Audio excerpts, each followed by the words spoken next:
Vamos ter alguns exemplos de modificação na carga tributária.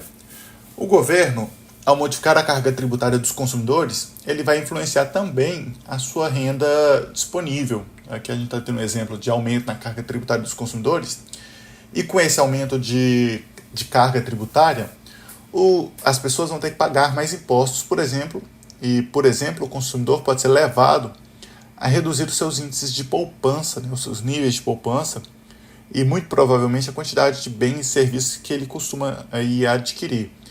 Então, um aumento de impostos tem, por contrapartida esperada, uma redução no consumo da população, ou seja, uma redução da demanda agregada. Ou seja, ao aumentar os impostos dos consumidores, os consumidores terão que destinar mais dinheiro ao próprio pagamento de impostos e vão reduzir, e podem ser levados também a reduzir o nível de consumo da população em geral.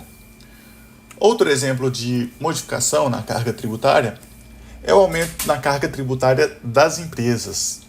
Nesse exemplo, se o governo elevar a cobrança de impostos das empresas, duas importantes repercussões elas são previstas. A primeira é a redução dos resultados, o que torna o capital investido pelos investidores nas empresas menos atraente, e também uma menor capacidade de investimento por acumular menores fluxos de caixa. Ou seja, a empresa acaba dependente de mais empréstimos para financiar a sua atividade. Ou seja, o aumento na carga tributária para as empresas, nesse caso, gera uma pressão para que os seus resultados fiquem menores e gera uma pressão também no capital investido, ele se torna menos atraente com uma redução de impostos na carga tributária das empresas.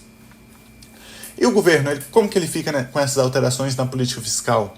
O governo ele vai arrecadar esse dinheiro que é das empresas, das pessoas, e vai destinar justamente aos programas sociais e à burocracia do governo, a manutenção da burocracia do governo.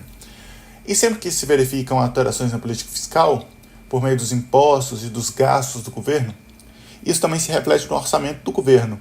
Aí a gente tem um outro exemplo, ao adotar uma política de redução de impostos e aumento das suas despesas, para, por exemplo, incentivar o crescimento econômico pelo lado da demanda, os resultados dessas medidas, elas oneram o orçamento da União e podem promover um déficit. E esse resultado negativo é coberto pelo governo de alguma forma.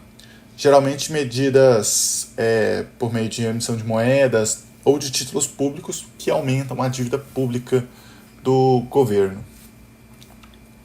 Então tudo isso é justamente a questão do orçamento do governo, deve ter o controle, e se caso os impostos não são suficientes para manter os programas sociais e toda a burocracia do governo, é necessário aí justamente ou a impressão de mais moeda ou a emissão de títulos públicos que aumentam a dívida pública.